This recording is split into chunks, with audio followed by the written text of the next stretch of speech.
Quand il faut y aller, il faut y aller, on va dire.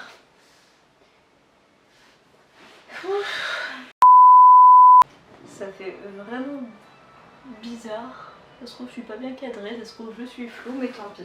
Ça fait vraiment bizarre. Je suis pas très à l'aise. Allez. On va y aller. Hello. Déjà merci à toi d'avoir cliqué sur la vidéo parce que c'est cool, ça fait plaisir. C'est ma toute première vidéo, du coup j'avoue que je suis pas ultra à l'aise. Du coup je risque sûrement de bégayer beaucoup, de pas être totalement naturelle, mais c'est normal, c'est le début et on va faire comme ça. Du coup je t'invite déjà d'ores et déjà à me suivre sur Instagram, que je vais mettre sûrement par ici. Et bien évidemment à me suivre sur la chaîne ainsi qu'à liker et à partager la vidéo si elle t'a plu, et surtout n'hésite pas à me laisser un petit commentaire. Bon j'avoue le cadrage il est pas dingue, l'arrière-plan il est pas dingue non plus, et je pense que ça sera pareil au niveau du son. C'est ma toute première vidéo, du coup s'il vous plaît soyez un petit peu indulgents. Du coup si j'ai décidé de filmer aujourd'hui, c'est parce que j'ai envie de lancer ma chaîne, enfin. Ça fait plusieurs mois que j'en parle sur mon compte Instagram d'en créer une. Et du coup voilà, c'est le jour J.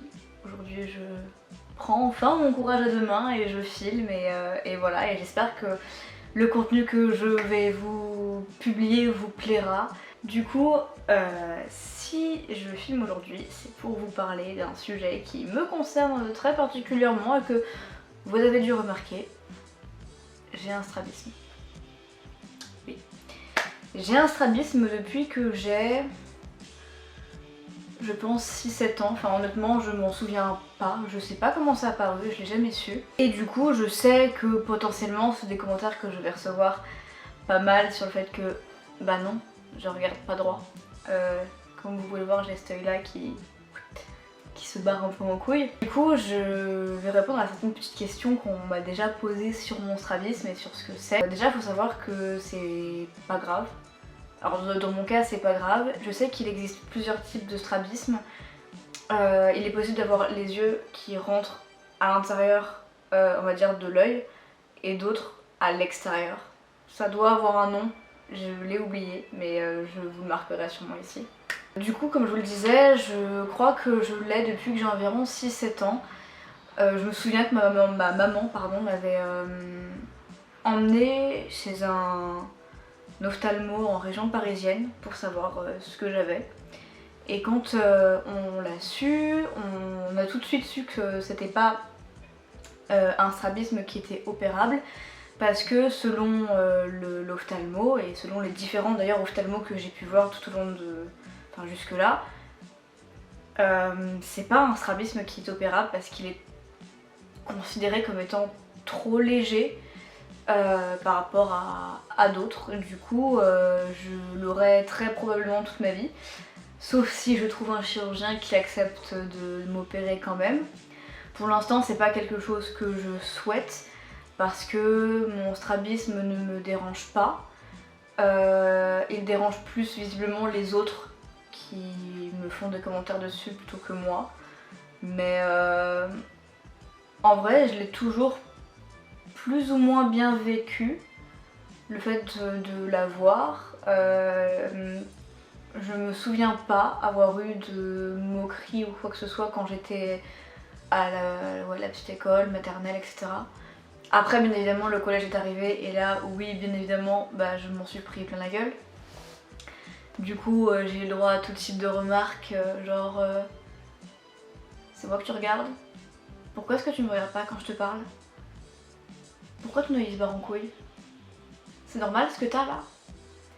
Et honnêtement ça m'a duré pendant un petit moment. Ma première partie de lycée j'ai plus eu de remarques. Et c'est vrai que j'en ai eu quelques-unes ces dernières années. Et je sais que c'est quelque chose qui, je sais pas, qui a l'air de déranger les gens. Alors que c'est quand même... Oui c'est vrai, c'est visible, ça se voit, ça peut étonner, mais en vrai c'est quand même pas grave. Et c'est ce qui fait un peu la différence, on va dire. Enfin, c'est ce qui me différencie des autres, on va dire. Que dire. J'avoue que je suis un peu paniquée à l'idée de filmer parce que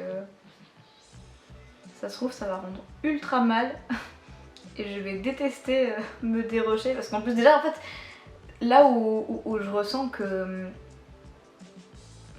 genre, même si je l'accepte, je suis pas totalement à l'aise avec mon strabisme et je le sais et ça se voit parce que typiquement je fuis toujours le regard. Même là en filmant ça doit être atroce à regarder mais j'ai beaucoup de mal en fait à regarder la caméra parce que je le sais et je sais que je l'ai et du coup j'essaye plus ou moins de le cacher en fuyant du regard. Et je sais que c'est pas quelque chose à faire et que c'est pas, enfin, c'est complètement contre-productif on va dire par rapport à moi mais voilà je pense que le fait de filmer et le fait de me voir à l'image, je pense que peut-être ça peut m'aider justement sur cette image que j'ai de moi et sur ce que je renvoie. Parce qu'au final, plus je me verrai, plus je montrerai de vidéos, plus je verrai ma tête, plus je vais l'accepter et me sentir mieux avec, j'espère. Parce que on va pas se mentir, j'ai 22 ans et je continue à me prendre des remarques sur ça. Des remarques vachement désobligeantes. Et ça me tue qu'aujourd'hui, les gens soient toujours aussi... comment dire, bah, qu'ils aient peu de filtres par rapport à ça dans le sens où... bah, les gens ne se rendent pas compte... Enfin déjà ça se voit, genre... Mon strabisme se voit, on sait que c'est ça. Alors pourquoi est-ce que certaines personnes se sentent obligées de faire certaines remarques comme... Est-ce que c'est à moi que tu parles? Parce qu'effectivement quand je parle à quelqu'un, vu que j'ai mon œil qui part vers l'intérieur, on peut avoir l'impression que je regarde de l'autre côté.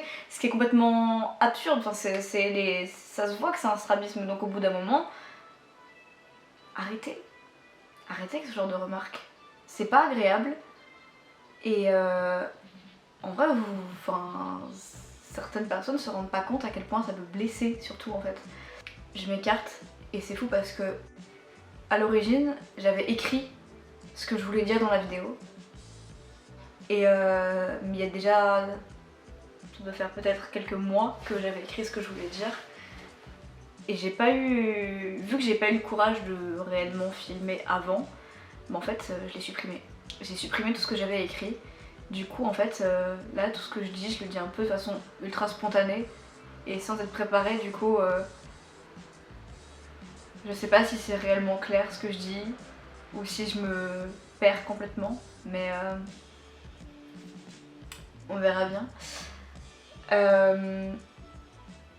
Pour finir, on va dire que ce que j'ai réellement à dire sur ça, c'est que je veux totalement pouvoir dédiaboliser le strabisme parce que si vous continuez à me suivre sur la chaîne, vous allez le voir tout le temps, comme moi. Et j'ai envie que ce soit un peu ma marque de fabrique au final, plutôt qu'un défaut ou voilà. Donc je sais très bien que par la suite, je continuerai à me prendre sûrement dans les commentaires des petites remarques dessus. Mais bon, c'est comme ça, c'est la vie. L'important c'est que je sois bien avec, que je le vive bien et que bah, voilà, c'est cool en vrai. Et merci beaucoup d'avoir regardé la vidéo. Si vous avez tout regardé, c'est cool. Du coup n'hésitez pas à me suivre, à liker la vidéo, à vous abonner et voilà.